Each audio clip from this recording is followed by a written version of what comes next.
ਤੇ ਗੁਰਾਂ ਦੇ ਨਾਂ ਤੇ ਜਿਉਣ ਵਾਲਾ ਪੰਜਾਬ ਹੈ ਜਿਹੜਾ, ਉੱਥੇ ਵੱਸਦੇ ਬੱਚਿਆਂ ਨੂੰ ਲੈ ਕੇ ਮਾਤ ਭਾਸ਼ਾ ਲਈ ਬਹੁਤ ਵੱਡਾ ਜਿਹੜਾ ਸੰਕਟ ਆ ਉਹ ਦਰਪੇਸ਼ ਆ।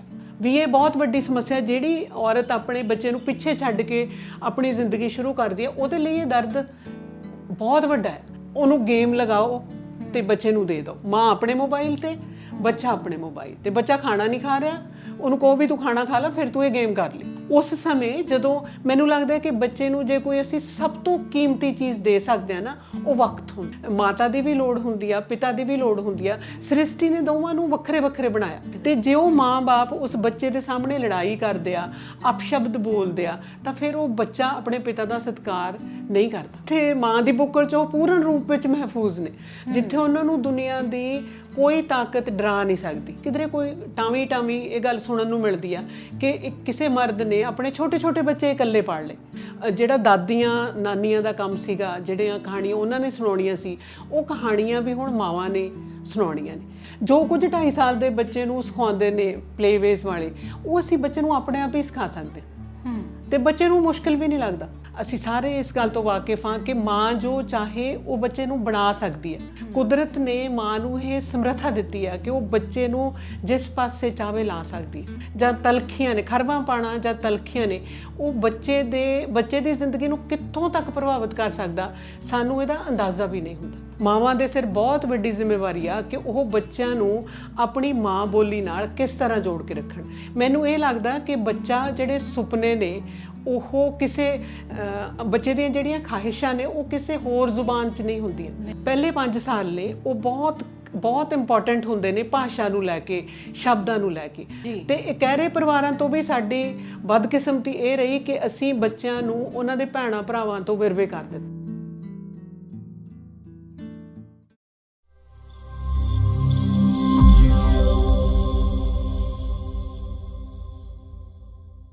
ਸਤਿ ਸ਼੍ਰੀ ਅਕਾਲ। ਬੀ ਸੋਸ਼ਲ 'ਤੇ ਤੁਹਾਡਾ ਸਾਰਿਆਂ ਦਾ ਸਵਾਗਤ ਹੈ। ਬੱਚੇ ਦੀ ਸ਼ਖਸੀਅਤ ਉਸਾਰੀ ਦੇ ਵਿੱਚ ਮਾਂ ਦੀ ਭੂਮਿਕਾ ਸਭ ਤੋਂ ਵੱਡੀ ਹੁੰਦੀ ਹੈ। ਬੇਸ਼ੱਕ ਪਰਿਵਾਰ ਦੇ ਬਾਕੀ ਮੈਂਬਰਾਂ ਦਾ ਰੋਲ ਵੀ ਬਹੁਤ ਮਹੱਤਵਪੂਰਨ ਹੁੰਦਾ, ਪਰ ਵਧੇਰੇ ਕਰਕੇ ਬੱਚਾ ਮਾਂ 'ਤੇ ਨਿਰਭਰ ਕਰਦਾ ਹੈ। ਮਾਂ ਦੀ ਨਜ਼ਰ ਨਾਲ ਬੱਚਾ ਦੁਨੀਆ ਨੂੰ ਦੇਖਦਾ, ਤੇ ਮਾਂ ਦਾ ਆਖਿਆ ਕੋਈ ਵੀ ਸ਼ਬਦ, ਚਾਹੇ ਉਹ ਜਨਮ ਲੈਣ ਤੋਂ ਪਹਿਲਾਂ ਹੀ ਕਿਉਂ ਨਾ ਹੋਵੇ, ਕਿਉਂਕਿ ਬੱਚੇ ਦੀ ਸਾਂਝ ਮਾਂ ਨਾਲ ਦੁਨੀਆ ਨਾਲੋਂ ਵਧੇਰੇ ਹੁੰਦੀ ਹੈ। ਕੁਝ ਸਮਾਂ ਵਾਧੋ ਮਾਂ ਦੇ ਨਾਲ ਬਿਤਾਉਂਦਾ ਹੈ, ਹਰ ਗੱਲ ਸੁਣਦਾ ਹੈ, ਮਹਿਸੂਸ ਕਰਦਾ ਹੈ ਅਤੇ ਸਮਝਦਾ ਹੈ। ਇਸੇ ਕਰਕੇ ਮਾਵਾਂ ਦੀ ਲੋੜ ਸਾਨੂੰ ਸਾਰੀ ਜ਼ਿੰਦਗੀ ਰਹਿੰਦੀ ਹੈ।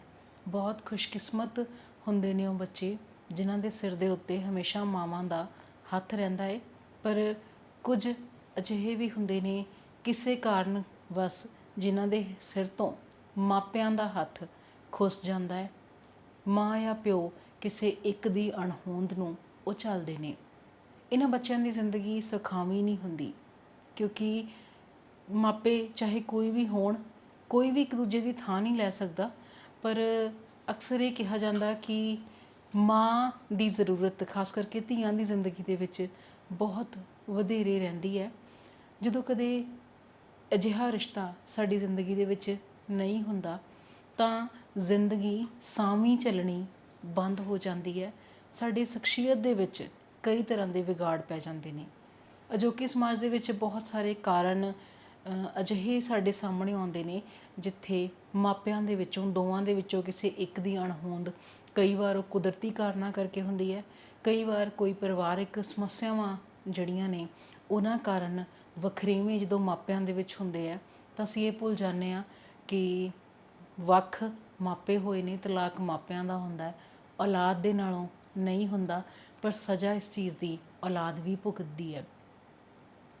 ਮਾਪਿਆਂ ਦਾ ਕਿੰਨਾ ਵੱਡਾ ਰੋਲ ਹੈ ਬੱਚੇ ਦੀ ਸ਼ਖਸੀਅਤ ਉਸਾਰੀ ਦੇ ਵਿੱਚ, ਕੀ ਭੂਮਿਕਾ ਹੈ, ਤੇ ਜਿਹੜੇ ਬੱਚੇ ਇਕਹਿਰੇ ਰਹਿ ਜਾਂਦੇ ਨੇ, ਇਕਹਿਰੇ ਮਾਪਿਆਂ ਕੋਲ ਪਲਦੇ ਆ, ਉਹਨਾਂ ਬੱਚਿਆਂ ਦੇ ਉੱਤੇ ਅਸੀਂ ਕਿਹੜੀਆਂ ਗੱਲਾਂ ਦਾ ਖਾਸ ਧਿਆਨ ਰੱਖਣਾ, ਇਸ ਬਾਬਤ ਅੱਜ ਅਸੀਂ ਗੱਲਬਾਤ ਕਰਨ ਲਈ ਪਹੁੰਚੇ ਹਾਂ ਪੰਜਾਬੀ ਯੂਨੀਵਰਸਿਟੀ ਪਟਿਆਲਾ ਵਿਖੇ ਡਾਕਟਰ ਗੁਰਪ੍ਰੀਤ ਕੌਰ ਹੋਰਾਂ ਕੋਲੇ। ਡਾਕਟਰ ਸਾਹਿਬ ਪੰਜਾਬੀ ਵਿਭਾਗ ਦੇ ਵਿੱਚ ਅਧਿਆਪਕ ਦੇ ਵਜੋਂ ਲੰਮੇ ਸਮੇਂ ਤੋਂ ਆਪਣੀਆਂ ਸੇਵਾਵਾਂ ਨਿਭਾ ਰਹੇ ਨੇ ਯੂਨੀਵਰਸਿਟੀ ਵਿਖੇ। ਡਾਕਟਰ ਸਾਹਿਬ ਨਾਲ ਗੱਲਬਾਤ ਕਰਦੇ ਹਾਂ, ਉਹਨਾਂ ਦੀ ਜ਼ਿੰਦਗੀ ਦੇ ਅਨੁਭਵ ਤੋਂ ਬਹੁਤ ਕੁਝ ਸਾਨੂੰ ਸਿੱਖਣ ਨੂੰ ਮਿਲੇਗਾ, ਅਤੇ ਇਸ ਵਿਸ਼ੇ ਬਾਬਤ ਜਾਣਕਾਰੀ ਉਹਨਾਂ ਕੋਲੋਂ ਲੈਂਦੇ ਹਾਂ। ਸਵਾਗਤ ਕਰਦੇ ਹਾਂ ਡਾਕਟਰ ਸਾਹਿਬ ਦਾ। ਸਤਿ ਸ਼੍ਰੀ ਅਕਾਲ। ਸ਼ੁਕਰੀਆ ਰਣਦੀਪ, ਤੁਸੀਂ ਮੈਨੂੰ ਇੰਨੇ ਖੂਬਸੂਰਤ ਵਿਸ਼ੇ ਤੇ ਬੋਲਣ ਦਾ ਮੌਕਾ ਦਿੱਤਾ। ਬੱਚੇ ਦਾ ਮਾਂ ਨਾਲ ਰਿਸ਼ਤਾ ਹੈ ਜਿਹੜਾ, ਉਹ ਬੱਚੇ ਦੇ ਜਨਮ ਤੋਂ ਪਹਿਲਾਂ ਦਾ ਹੁੰਦਾ। ਤੁਸੀਂ ਗੱਲ ਕਰ ਰਹੇ ਸੀ, ਇਸ ਲਈ ਇਹ ਰਿਸ਼ਤਾ ਹੈ ਜਿਹੜਾ ਉਹ ਬਹੁਤ ਵਿਸ਼ੇਸ਼ ਹੁੰਦਾ। ਮਾਂ ਹੋਣ ਦੇ ਅਹਿਸਾਸ ਨੂੰ ਜ਼ੁਬਾਨ ਦੇਣਾ ਬਹੁਤ ਮੁਸ਼ਕਿਲ ਕਾਰਜ ਹੈ ਨਾ। ਮੈਨੂੰ ਲੱਗਦਾ ਕਿ ਧਰਤੀ ਤੇ ਇਸ ਸ੍ਰਿਸ਼ਟੀ ਤੇ ਵਾਪਰਨ ਵਾਲਾ ਇਹ ਸਭ ਤੋਂ ਵੱਡਾ ਤੇ ਅਲੌਕਿਕ ਵਰਤਾਰਾ ਹੈ ਨਾ। ਨਦਰ ਹੀ ਹੁੰਦੀ ਹੈ ਕੁੱਖਾਂ 'ਚ ਜਦ ਇਹ ਹਿਲਜੁਲਾਂ ਹੁੰਦੀਆਂ, ਕਹਾਣੀਆਂ ਆਪ ਰੱਬ ਨੇ ਬਹਿ ਕੇ ਆਪਣੇ ਹੱਥੀਂ ਨੇ ਗੁੰਦੀਆਂ। ਵਕਤ ਦਾ ਖਾਸ ਕੋਈ ਬਿੰਦੂ ਹਵਾ ਵਿੱਚ ਦਰਦ ਹੋ ਜਾਂਦਾ, ਇੱਕ ਐਸਾ ਦਰਦ ਹੈ ਜੋ ਆਪ ਹੀ ਹਮਦਰਦ ਹੋ ਜਾਂਦਾ ਹੈ ਨਾ। ਮਾਂ ਨੂੰ ਜਿਹੜੀ ਬੱਚੇ ਦੀ ਆਮਦ ਦੀ ਉਡੀਕ ਆ, ਉਹ ਬਹੁਤ ਸੁਖਾਵੀਂ ਹੁੰਦੀ ਹੈ ਨਾ, ਬਹੁਤ ਭਾਵਪੂਰਤ ਹੁੰਦੀ ਹੈ, ਕਿਉਂਕਿ ਬੱਚੇ ਨਾਲ ਉਹਦੀ ਜ਼ਿੰਦਗੀ ਪੂਰਨ ਹੁੰਦੀ ਹੈ, ਉਹਨੂੰ ਅਰਥ ਮਿਲਦੇ ਨੇ ਤੇ ਸ੍ਰਿਸ਼ਟੀ ਅਗਾਂਹ ਤੁਰਦੀ ਹੈ। ਜੀ ਮੈਮ, ਕਹਿੰਦੇ ਨੇ ਕਿ ਅਧਿਆਪਕ ਹੋਣਾ ਵੀ ਮਾਂ ਹੋਣਾ ਹੁੰਦਾ। ਡਾਕਟਰ ਕੁਲਦੀਪ ਸਿੰਘ ਦੀਪ ਲਿਖਦੇ ਆ ਕਿ ਜਿਹਦੇ 'ਚ ਮਮਤਾ ਨਹੀਂ, ਉਹ ਹੋਰ ਕੁਝ ਵੀ ਹੋ ਸਕਦਾ, ਪਰ ਅਧਿਆਪਕ ਨਹੀਂ ਹੋ ਸਕਦਾ। ਹਾਂਜੀ, ਤੁਸੀਂ ਇੱਕ ਅਧਿਆਪਕ ਵੀ ਹੋ, ਮਾਂ ਵੀ ਹੋ, ਕਿਵੇਂ ਦੇਖਦੇ ਹੋ? ਤੁਸੀਂ ਬਹੁਤ ਖੂਬਸੂਰਤ ਗੱਲ ਕੀਤੀ ਕਿ ਮਾਂ ਤੇ ਅਧਿਆਪਕ ਦੋਵੇਂ ਇੱਕ ਦੂਸਰੇ ਦੇ ਪੂਰਕ ਹੁੰਦੇ ਹਨ ਨਾ। ਗੁਰਦੇਵ ਮਾਤਾ, ਗੁਰਦੇਵ ਪਿਤਾ, ਗੁਰਦੇਵ ਸਵਾਮੀ ਪਰਮੇਸ਼ਰ। ਬੱਚੇ ਦਾ ਪਹਿਲਾ ਅਧਿਆਪਕ ਵੀ ਅਸੀਂ ਮਾਂ ਨੂੰ ਮੰਨਦੇ ਹਾਂ। ਹਾਂਜੀ, ਬੱਚੇ ਦਾ ਪਹਿਲਾ ਅਧਿਆਪਕ ਅਸੀਂ ਮਾਂ ਨੂੰ ਮੰਨਦੇ ਹਾਂ। ਅਸੀਂ ਸਾਰੇ ਇਸ ਗੱਲ ਤੋਂ ਵਾਕਿਫ ਹਾਂ ਕਿ ਮਾਂ ਜੋ ਚਾਹੇ ਉਹ ਬੱਚੇ ਨੂੰ ਬਣਾ ਸਕਦੀ ਹੈ। ਮਾਂ ਹੋਣ ਦੇ ਕੋਈ ਮਤਲਬ ਪੇਰੈਂਟਿੰਗ ਦੇ ਕੋਈ ਕੋਰਸਿਸ ਨਹੀਂ ਹੁੰਦੇ, ਪੇਰੈਂਟਿੰਗ ਦੀ ਕੋਈ ਟ੍ਰੇਨਿੰਗ ਨਹੀਂ ਹੁੰਦੀ। ਕੁਦਰਤ ਨੇ ਮਾਂ ਨੂੰ ਇਹ ਸਮਰੱਥਾ ਦਿੱਤੀ ਹੈ ਕਿ ਉਹ ਬੱਚੇ ਨੂੰ ਜਿਸ ਪਾਸੇ ਚਾਹਵੇ ਲਾ ਸਕਦੀ ਹੈ। ਅਸੀਂ ਬੱਚੇ ਨੂੰ ਠੀਕ ਗਲਤ ਦੀ ਤਮੀਜ਼ ਦੇਣ ਦੇ ਨਾਲ ਨਾਲ ਬੱਚੇ ਦਾ ਆਪਣੇ ਆਪ ਨਾਲ ਕੀ ਰਿਸ਼ਤਾ, ਬੱਚੇ ਦਾ ਰੱਬ ਨਾਲ ਕੀ ਰਿਸ਼ਤਾ, ਬੱਚੇ ਦਾ ਜੱਗ ਨਾਲ ਕੀ ਰਿਸ਼ਤਾ, ਇਹ ਸਾਰੇ ਜਿਹੜੇ ਰਿਸ਼ਤੇ ਨੇ ਉਹ ਵੀ ਮਾਂ ਹੀ ਨਿਰਧਾਰਿਤ ਕਰਦੀ ਹੈ। ਇੱਥੋਂ ਤੱਕ ਕਿ ਬੱਚੇ ਦਾ ਆਪਣੇ ਪਿਤਾ ਨਾਲ ਕੀ ਰਿਸ਼ਤਾ। ਬੱਚਾ ਦੁਨੀਆ ਨੂੰ ਕਿਉਂਕਿ ਆਪਣੀ ਮਾਂ ਦੀ ਨਜ਼ਰ ਨਾਲ ਹੀ ਵੇਖਦਾ ਜੀ। ਇਸੇ ਲਈ ਮਾਂ ਦੀ ਜਿਹੜੀ ਪਰਵਰਿਸ਼ ਆ, ਮਾਂ ਦਾ ਜਿਹੜਾ ਰੋਲ ਆ, ਇਹਦੇ ਬਾਰੇ ਕੋਈ ਦੋ ਰਾਵਾਂ ਨਹੀਂ ਹੈਗੀਆਂ ਕਿ ਬੱਚੇ ਦੀ ਪਰਵਰਿਸ਼ ਜਿਹੜੀ ਅਹਿਮ ਭੂਮਿਕਾ ਉਹ ਹਮੇਸ਼ਾ ਮਾਂ ਦੀ ਰਹੀ ਆ। ਭਾਵੇਂ ਵਕਤ ਦੇ ਬਦਲਣ ਨਾਲ, ਹਾਲਾਤਾਂ ਦੇ ਬਦਲਣ ਨਾਲ ਬਹੁਤ ਕੁਝ ਬਦਲ ਰਿਹਾ ਹੈ ਨਾ। ਮਾਂ ਹੋਣ ਲਈ ਵੀ ਬਹੁਤ ਸਾਰੇ ਚੈਲੰਜ ਨੇ, ਕਿਉਂਕਿ ਮਾਵਾਂ ਹੁਣ ਕੰਮਕਾਜੀ ਨੇ। ਉਹਨਾਂ ਲਈ ਸਭ ਤੋਂ ਵੱਡੀ ਸਮੱਸਿਆ ਇਹ ਆ ਕਿ ਉਹਨਾਂ ਨੇ ਘਰ ਦਾ ਤੇ ਆਪਣੇ ਕੰਮਕਾਜ ਦਾ ਸੰਤੁਲਨ ਕਿਸ ਤਰ੍ਹਾਂ ਸਥਾਪਿਤ ਕਰਨਾ। ਤੇ ਉਹਦੇ 'ਚ ਜਿਹੜੀ ਸਭ ਤੋਂ ਵੱਡੀ ਜ਼ਿੰਮੇਵਾਰੀ ਆ, ਕਿਉਂਕਿ ਹੋਰ ਕੋਈ ਜ਼ਿੰਮੇਵਾਰੀ ਕਿਸੇ ਹੋਰ ਨੂੰ ਵੀ ਦਿੱਤੀ ਜਾ ਸਕਦੀ ਹੈ, ਬਿਲਕੁਲ ਹੈ ਨਾ, ਜਿਹੜੀ ਪਰ ਬੱਚਿਆਂ ਦੀ ਪਰਵਰਿਸ਼ ਦੀ ਜ਼ਿੰਮੇਵਾਰੀ ਆ ਉਹ ਅਹਿਮ ਜ਼ਿੰਮੇਵਾਰੀ ਆ ਜਿਹੜੀ ਮਾਂ ਨੇ ਨਿਭਾਉਣੀ ਆ। ਤੇ ਇਸ ਲਈ ਜਿਹੜਾ ਹੁਣ ਕੰਮਕਾਜੀ ਔਰਤਾਂ ਨੇ ਜਿਹੜੀਆਂ, ਉਹਨਾਂ ਲਈ ਮਾਂ ਹੋਣਾ ਬਹੁਤ ਚੈਲੰਜਿੰਗ ਆ, ਕਿਉਂਕਿ ਦੁਨੀਆ ਜਿਹੜੀ ਉਹ ਬਹੁਤ ਤੇਜ਼ੀ ਨਾਲ ਬਦਲ ਰਹੀ ਆ। ਬਹੁਤ ਸਾਰੀਆਂ ਚੀਜ਼ਾਂ ਨੇ ਜਿਨ੍ਹਾਂ ਦੇ ਪ੍ਰਭਾਵ ਬੱਚਾ ਗ੍ਰਹਿਣ ਕਰਦਾ, ਤੇ ਜਿਹੜੀ ਬਾਲਪਨ ਆ, ਬੱਚੇ ਨੂੰ ਮਾਂ ਦੀ ਲੋੜ ਹਮੇਸ਼ਾ ਰਹਿੰਦੀ ਆ। ਮੈਨੂੰ ਨਾ ਤੁਹਾਡੇ ਨਾਲ ਗੱਲ ਕਰਦੇ ਹੋਏ ਸਤਿੰਦਰ ਸਰਤਾਜ ਦਾ ਗਾਣਾ ਯਾਦ ਆ ਰਿਹਾ ਸੀ ਕਿ ਮਾਂ ਹੱਕ 'ਚ ਖਲੋਵੇ ਬਾਪੂ ਟੱਕ 'ਚ ਖਲੋਵੇ, ਹੈ ਨਾ। ਜਦੋਂ ਬੱਚੇ ਵੱਡੇ ਹੋ ਜਾਂਦੇ ਨੇ ਤਾਂ ਬਾਪ ਨਾਲ, ਪਿਤਾ ਨਾਲ ਉਹਨਾਂ ਦਾ ਤਕਰਾਰ ਹੋਣਾ ਸ਼ੁਰੂ ਹੋ ਜਾਂਦਾ ਜੀ। ਤੇ ਉਸ ਤਕਰਾਰ ਨੂੰ ਵੀ, ਉਸ ਗੱਲਬਾਤ ਨੂੰ ਜਿਹੜੀ ਕਦੀ ਖਰਵੀ ਵੀ ਹੁੰਦੀ ਆ, ਕਦੀ ਅਣਸੁਖਾਂ ਵੀ ਹੁੰਦੀ ਆ, ਉਹਨੂੰ ਸਹਿਜ ਕਿਵੇਂ ਰੱਖਣਾ, ਉਹ ਰੋਲ ਵੀ ਹਮੇਸ਼ਾ ਮਾਂ ਦਾ ਹੀ ਰਿਹਾ। ਇਹ ਜ਼ਿੰਮੇਵਾਰੀ ਹਮੇਸ਼ਾ ਮਾਂ ਦੇ ਹਿੱਸੇ ਆਈ ਆ।